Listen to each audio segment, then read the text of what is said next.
Hi and welcome. I'm Andy Mioch and you're watching A News. Here are the headlines. EU foreign ministers meet in Brussels to discuss the war in Ukraine, latest developments in Syria and Iran, and the EU-US relationship.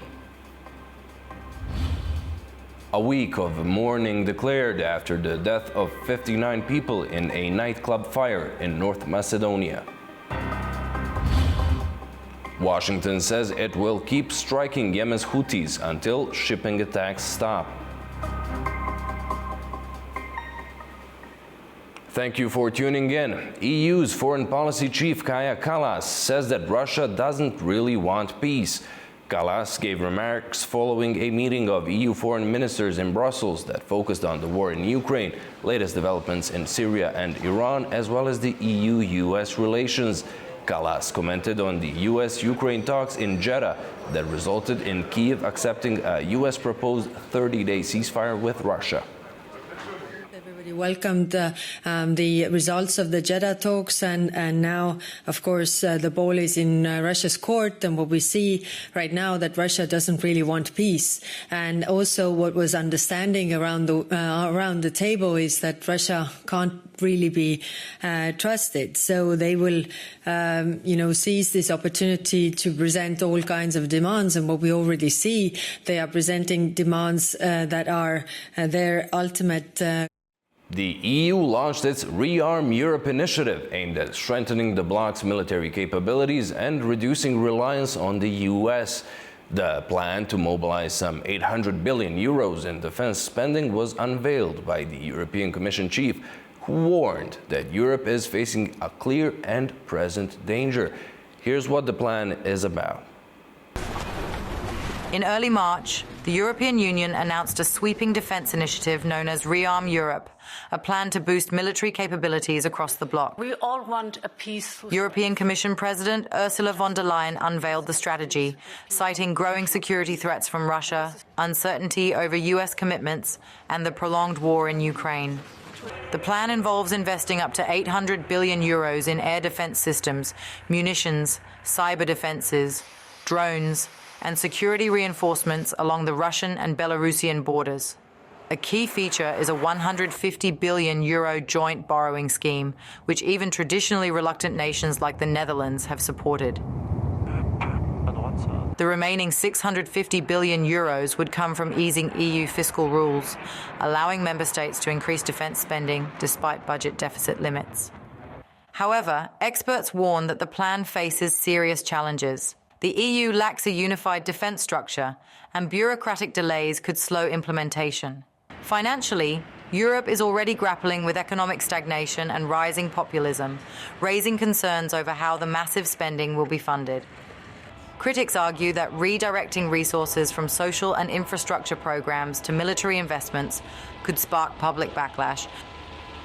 Meanwhile, discussions are also intensifying around seizing Russia's frozen assets in European banks, estimated at 300 billion euros. While some EU leaders initially opposed confiscation due to legal and economic risks, recent reports suggest France, Germany, and the UK are now exploring mechanisms to use these funds for Ukraine's military and reconstruction efforts. Beyond Ukraine, Rearm Europe signals a shift toward greater military independence for the EU. With NATO's future uncertain, some EU leaders believe the bloc must develop its own defense capabilities. France, in particular, is pushing for the initiative and could use it to expand European support for Armenia's military. US President Donald Trump said he will talk about the war in Ukraine with Russian President Vladimir Putin tomorrow. The Kremlin also confirmed that a phone call is scheduled to take place. Meanwhile, Trump's special envoy, Steve Witkoff, who recently visited Moscow, described his 3 to 4 hour meeting with Putin as positive, saying the talks were solution-based. Witkoff said that Putin accepts Trump's philosophy for ending the war. The U.S. proposed a 30-day ceasefire as a starting point for negotiations. Kyiv accepted the proposal, while Moscow said details of the ceasefire need to be sorted out. Ukrainian President Volodymyr Zelensky has appointed Major General Andriy Ignatov as Ukraine's Chief of General Staff, as Kyiv seeks to speed up army reform. A decree published on the presidential website said that General Hanatov would replace Lieutenant General Anatoly Barhilevich. Hanatov has 27 years of military experience, having risen through the ranks from Marines Brigade Commander to leading troops in the eastern Donetsk region. French President Emmanuel Macron is now regarded by some as leading the conversation on European defense and future security guarantees for Ukraine, following meetings in Paris where he hosted EU, NATO, and other army chiefs. Behind closed doors in Paris, French President Emmanuel Macron hosted the chiefs of staff from 34 allied nations on the 11th of March. The meeting brought together NATO and EU members, as well as Australia, Japan, New Zealand, and Ukraine. The focus was how to provide Ukraine with lasting security guarantees in the event of a peace deal with Russia.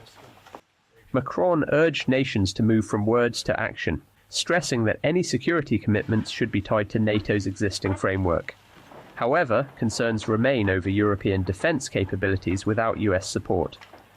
Dutch Defence Minister Ruben Brekelmans made that clear, saying, "We cannot ensure our security without the US. This is the reality we must work with." On 12th of March, France's Armed Forces Minister met with defence ministers from Germany, the UK, Italy, Poland, and Ukraine. Then on the 13th of March, France's Prime Minister and Armed Forces Minister briefed political leaders in Parliament. And on the 14th of March, Macron met with representatives from France's defence industry. With the US leaving Europe's security landscape and growing pressure to reinforce European readiness to fight back any potential threats, France is using this opportunity to position itself as a flag bearer in shaping the region's defence strategy. The French government has been found guilty of negligence over the use of a banned pesticide in its Caribbean territories. The Paris Court of Appeal has upheld the ruling, confirming that authorities failed to prevent, assess, or mitigate the impact of chlordecone, a toxic chemical linked to serious health risks. In a landmark decision on March 11, 2025, the Paris Administrative Appeal Court upheld a ruling that found the French government guilty of negligence for permitting the use of the banned pesticide chlordecone in the Caribbean islands of Guadeloupe and Martinique. The case originated from a 2020 lawsuit filed by approximately 1,300 residents of these islands, each seeking €15,000 in damages for prolonged exposure to chlordecone since 1972. Despite its known dangers, chlordecone was legally marketed in France from 1981 until 1990. Notably, its application continued in Guadeloupe and Martinique until 1993 under a government exemption aimed at combating the banana weevil, a pest affecting banana plantations. The court criticised the French government for authorising the sale of chlordecone-based insecticides. Allowing their prolonged use, this negligence has led to widespread contamination of soil, drinking water and marine areas in both islands. Health concerns are significant, with more than 90% of adults in these territories exposed to chlordecone. French officials have expressed concerns about potential links between chlordecone exposure and high rates of prostate cancer in these populations. Some studies have also suggested a possible association with premature births. The court's ruling mandates financial compensation for individuals who can demonstrate actual exposure and resulting anxiety. On Tuesday, compensation was awarded to 10 individuals who provided sufficient evidence, such as blood tests and, where necessary, soil analyses to establish actual exposure to pollution. This decision marks a significant step toward acknowledging and addressing the long-term health and environmental impacts of chlordecone use in these French Caribbean territories. The ruling has been met with a mix of relief and ongoing concern among residents and environmental advocates as efforts continue to mitigate the pesticide's enduring effects. A 7-day mourning has been declared in North Macedonia following a devastating nightclub fire that claimed at least 59 lives and injured more than 150 people. The fire broke out during a concert at Club Pulse in Kočani, with officials saying fireworks most likely caused the blaze. A massive fire tore through a nightclub in North Macedonia's town of Kočani early Sunday, leaving 59 people dead and injuring 155 others. The blaze started around 3 a.m. during a live performance when sparks from pyrotechnics reportedly set the ceiling on fire. Videos captured the chaos as people rushed to escape through thick smoke while the musicians urged them to flee. Authorities say 39 victims have been identified so far, while the injured have been transported to hospitals across the country, including in the capital, Skopje. Some are in critical condition with severe burns. The government is receiving offers of medical aid from neighbouring countries, including Albania, Bulgaria, Greece and Serbia. Officials are investigating whether the nightclub met safety standards. Arrest warrants have been issued for 4 people, including the club's owner, as authorities assess responsibility for the tragedy. The fire was caused by pyrotechnics used for lighting effects at the concert and activated the sprinklers. Most likely, sparks caught a part of the ceiling that was made of flammable material, causing the fire to spread to the entire discotheque in a short period of time, creating thick smoke. Rescue teams continue searching the site for more victims as families wait anxiously for updates outside hospitals. I am father of one of the children affected by the great tragedy in Kočani. Anastasia Sokolov is my daughter. She's here in the hospital in Skopje. She was some hours in Stip. She has burns, also has smoke inhalation, and she is here for a treatment by respirator. She is in a stable condition, that's what we can say now. What matters is that she's alive. As the nation mourns, leaders across the region, including from the EU, Albania and Ukraine, have expressed their condolences. Investigations into the cause and safety conditions of the venue are ongoing. Negligence and poor safety regulations have led to deadly tragedies in nightclubs before. Here's just a few examples from this century. On Christmas Day in 2000, a fire broke out in the Dongdu commercial building in Luoyang, China, killing 309 people. The blaze began in the basement during renovations and rapidly spread throughout the building. Most of the victims were trapped in the 4th floor disco, where they suffocated. The disco was illegally operating, and 23 people were later sentenced to prison for their roles in the disaster. Another tragedy struck in December of 2009 in Russia's Lame Horse nightclub in Perm, where 156 people have died. The fire started when indoor fireworks ignited the club's ceiling, causing it to rapidly spread. Many of the victims succumbed to smoke inhalation as panic set in. The venue's emergency exits were insufficient, with one door reportedly being sealed shut.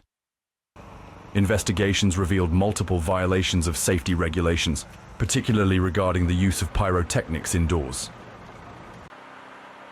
A similar accident occurred in January of 2013 in Brazil, where a fire at the Kiss nightclub in Santa Maria claimed 242 lives. The blaze was caused by a flare lit by a band on stage, setting the ceiling on fire. As the club was overcrowded and had insufficient emergency exits, a stampede occurred, worsening the casualties. Toxic fumes from the fire claimed many victims, and investigations found that the club lacked necessary fire safety measures, including functioning fire extinguishers. 2 years later, in October of 2015, deadly fire erupted at the Collective nightclub in Bucharest, Romania. The blaze started from pyrotechnics used during a concert, killing 64 people. The club was overcrowded and lacked adequate fire safety measures, including emergency exits. Following the fire, protests erupted over the country's poor safety standards, leading to the resignation of the Prime Minister and the sentencing of those responsible, including the club's owners. The most recent tragedy occurred in April 2024 at the Masquerade nightclub in Istanbul, leading to the death of 29 people. The nightclub was undergoing renovations at the time, and the fire trapped workers inside. Investigations revealed that the fire started due to negligence during the renovation process, with safety measures failing to prevent the blaze. Several public officials and nightclub owners were charged with negligence.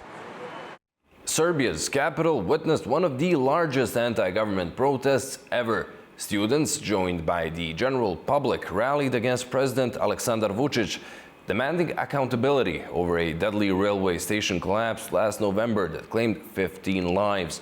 The protesters blamed the tragedy on corruption and negligence.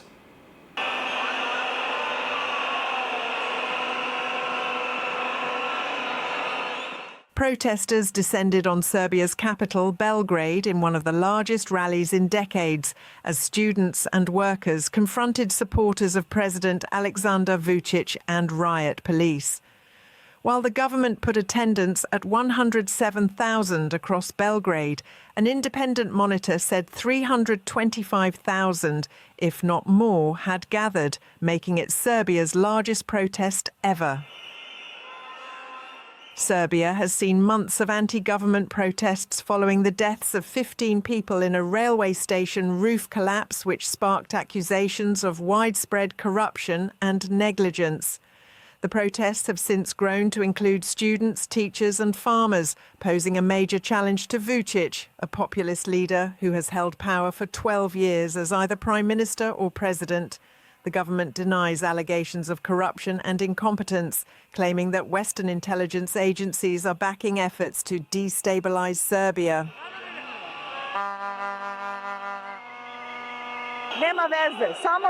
It doesn't matter as long as they, the government, know that they can be replaced, that we can count on fair and honest elections and life in general, that we can live better and more dignified lives. Since the students started this, I think the students should continue and take it to the end, to the point when their conditions are met. Their demands are very good, their demands are very smart and coherent, because they are fighting, through the resolution of the station canopy incident, to also resolve the way we have been living in this country for the last few decades.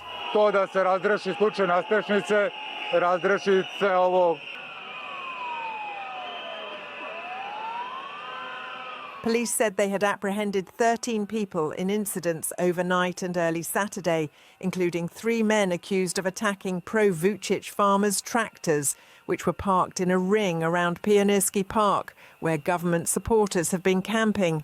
Across the street from the park, hundreds of veterans from elite military brigades wearing maroon berets and bikers, both allied with the students, lined up as the march proceeded between the Parliament building and nearby square. In Israel, protesters took to the streets of Tel Aviv, demanding a deal to free the hostages and a ceasefire with Hamas. Meanwhile, Prime Minister Benjamin Netanyahu announced plans to dismiss the head of Shin Bet intelligence agency. Hundreds of protesters gathered in Tel Aviv on Sunday, calling for an agreement to free hostages still held by Hamas in Gaza. Their demonstration underscores growing tensions in Israel, where dozens of hostages remain in captivity amid the threat of renewed fighting. And now Israel Prime Minister Benjamin Netanyahu has announced plans to bring a vote to the government to dismiss Ronen Bar, the director of Shin Bet, Israel's domestic security agency. The Prime Minister says that he no longer has trust in the head of the agency. Citizens of Israel, we are in the midst of a war for our very existence, a war on 7 fronts. At all times, but especially in an existential war like this, the Prime Minister must have full confidence in the head of the Shin Bet domestic security service. But unfortunately, the reality is the opposite. I do not have such trust. I have an ongoing lack of trust in the head of the Shin Bet security service, a distrust that has only grown over time. Many demonstrators fear this decision could hinder efforts to free the remaining hostages. I believe that the fact that Netanyahu declared firing Ronen Bar, the head of the Shabak, it's going to harm the hostages. Ronen Bar is one of the members that were included in the negotiation team.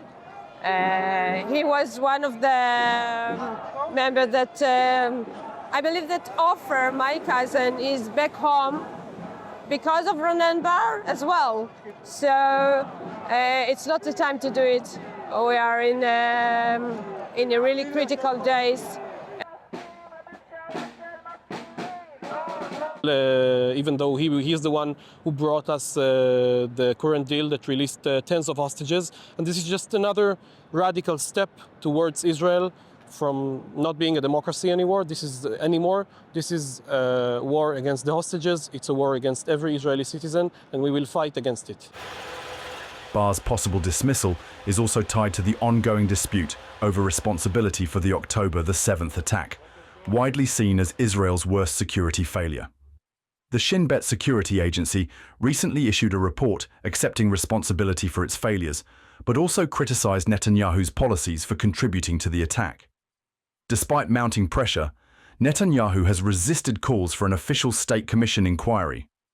Neither Shin Bet nor Bar have issued an immediate response to the dismissal plans.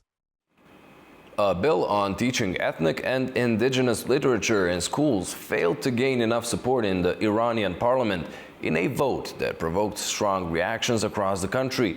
The supporters of the law say it's aligned with the constitution, while critics see it as a threat to national unity. In Iran, a controversial bill on teaching the literature of ethnic and indigenous peoples in schools was rejected by the Islamic Consultative Assembly on February 26th. The bill failed with 104 votes in favor, 130 against, and 5 neutral. Lawmakers opposed to the bill argued that it could encourage separatism, weaken the Persian language, and was financially unfeasible. Supporters, however, claimed it aligned with the constitution and could strengthen national unity. Speaker of Parliament Mohammad Bagher Ghalibaf acknowledged that the bill did not contradict the constitution, but cited unresolved issues. Prominent South Azerbaijani MPs and activists criticized the rejection, with Alireza Monadi Safidan calling it a violation of Article 15 of the Constitution. Human rights activists, including Nobel laureate Shirin Ebadi, also condemned the decision. Meanwhile, Persian nationalist groups welcome the move, claiming Article 15 itself threatens Iran's sovereignty. The decision has deepened divisions over ethnic rights and national identity in Iran. The U.S. has vowed to continue with airstrikes on Yemen's Houthi rebels until they stop targeting international shipping. The strikes started on Saturday, and according to the Houthis, at least 53 people have been killed. The United States has vowed to continue airstrikes against Yemen's Houthi rebels until they cease attacks on international shipping. U.S. Defense Secretary Pete Hegseth confirmed the ongoing operations on Sunday after fighter jets were seen taking off in a video released by U.S. Central Command. The strikes follow Washington's announcement that it would keep targeting the Houthi until their actions against shipping end. Yemen reported that the U.S. launched 2 strikes on Hodeidah on Monday. In response, Houthi military spokesperson Yahya Saraya says that their forces have launched a second attack on the U.S. aircraft carrier USS Harry S. Truman in the northern Red Sea. The attack involved ballistic missiles and drones.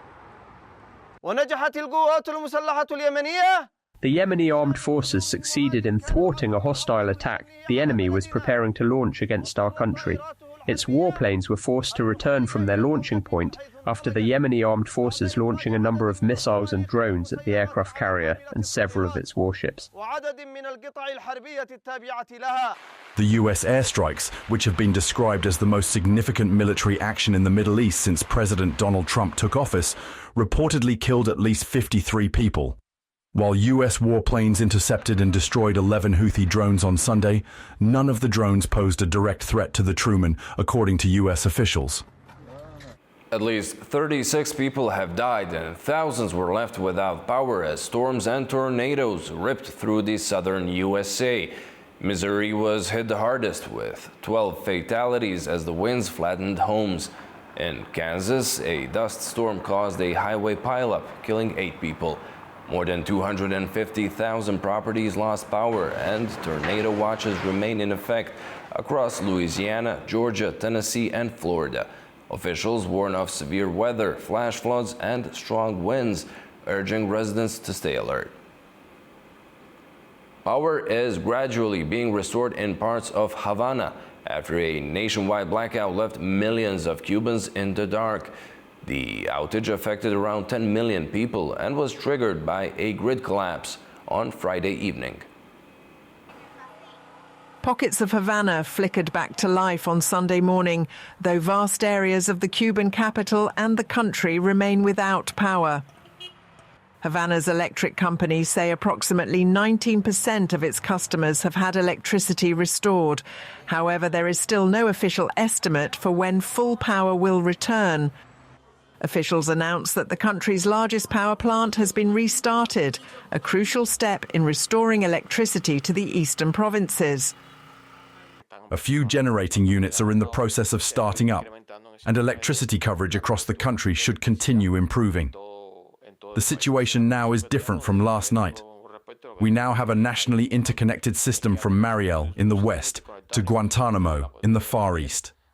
This is a more positive condition. Thermal generation units have already been incorporated, and several more units are being restarted. While many businesses in Havana continue to rely on generators, some have resumed normal operations as electricity returns to select areas. They say the system is slowly recovering. It's real. We have a colleague who just arrived, and at her house, electricity has been restored. The system seems to be stabilising in her area. We hope that little by little power will return to all municipalities. The nationwide blackout began on Friday evening after a transmission line failure at a substation in Havana triggered a chain reaction, shutting down power generation across the island. The Cuban government blames the worsening energy crisis on the long-standing US trade embargo and fresh sanctions imposed by US President Donald Trump. The measures tightened economic restrictions on the communist-led nation as part of a tough policy against the government. The Vatican has released the first image of Pope Francis in hospital since the 88-year-old pontiff began treatment for double pneumonia. The Pope was admitted to Rome's Gemelli Hospital on February 14th with a severe respiratory infection that has required evolving treatment. He hasn't been seen in public since. In the image, the pontiff is pictured seated in the hospital's chapel, as the Vatican says he celebrated Mass with other priests on Sunday. 4 astronauts have arrived to the International Space Station on Sunday. The deployment is part of a NASA crew swap mission to bring home 2 astronauts who have been stranded at the station for 9 months. A SpaceX Crew Dragon capsule carrying 4 astronauts has successfully docked with the International Space Station, completing a 29-hour journey from NASA's Kennedy Space Center in Florida. Dragon is transmitting through the hatch. The astronauts aboard were welcomed by the station's 7-member crew, which includes NASA veterans Butch Wilmore and Suni Williams, who have been on the station for an extended 9 months. Their return had been delayed due to issues with Boeing's Starliner capsule, which was unable to bring them back due to technical issues, and NASA was forced to bring the capsule back empty. The astronauts aboard Crew 10 are set to remain on the ISS for 6 months. Wilmore and Williams, along with NASA astronaut Nick Hague and Russian cosmonaut Alexander Gorbunov, are scheduled to return to Earth soon. Both Wilmore and Williams continued their duties, conducting scientific research and routine maintenance during their extended stay. Williams expressed her excitement about returning home to her family and pets after what she says has been a challenging but rewarding experience. Well, that's all we have for you for now. Thank you for watching and stay tuned to A News.